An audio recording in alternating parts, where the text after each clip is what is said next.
at this point, we have a little bit of a problem.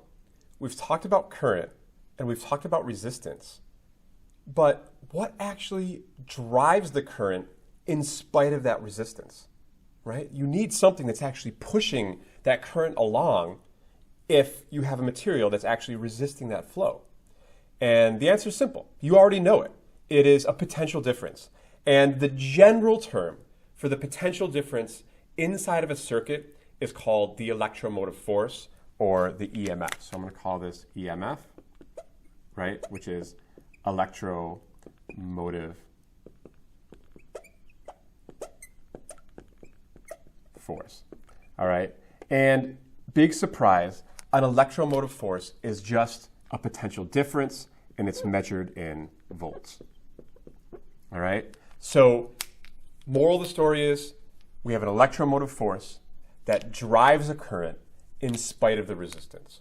All right? Which then maybe there should be some alarm bells going off that are, begging the question, what is the relationship between these three qualities?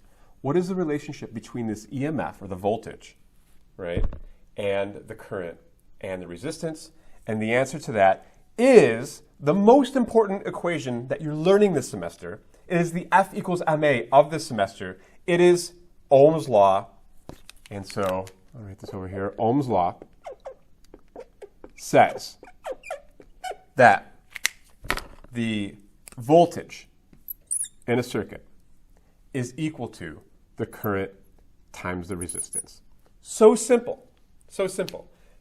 If you have a voltage, you will have a current in spite of that resistance. All right? In other words, if resistance, so let's look at current, because that's the thing that we're most interested in, because that's what actually is moving through and powering the circuit, right? If you want a high current, there's a couple things you can do. You could raise the voltage, have a higher voltage battery, right? Or you could decrease the resistance. If you can find a way to decrease the resistance, then you would have more current. If you want to decrease current, you would decrease voltage or increase resistance. Totally makes sense.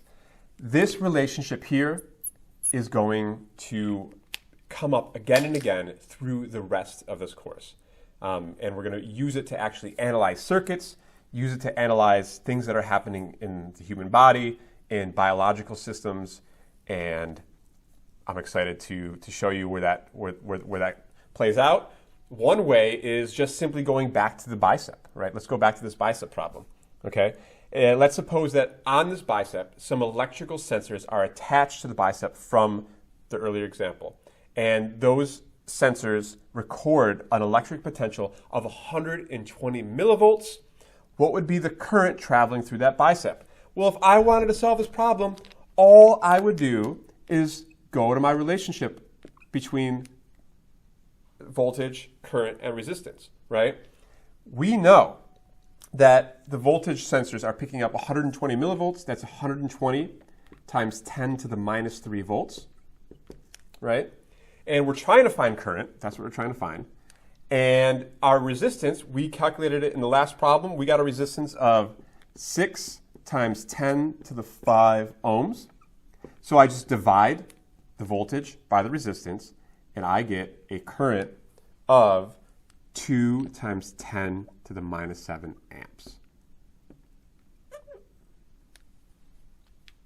Cool? We have now, just using this simple relationship of Ohm's law, we can actually begin to calculate how strong the currents are in various systems, including biological systems like the human body. Pretty cool. Let's do another example.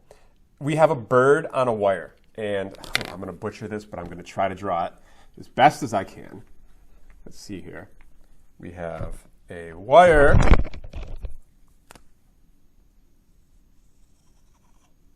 Okay, and on that wire is sitting a bird.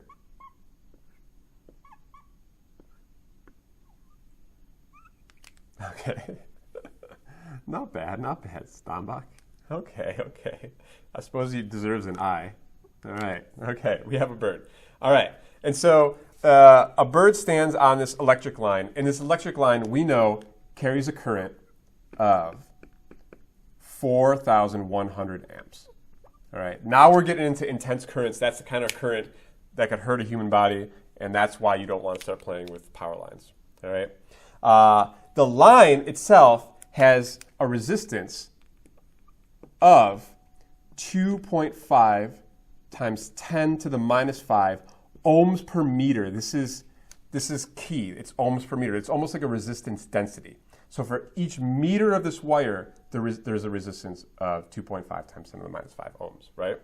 So the bird's feet here are 4 centimeters or 0.04 meters apart.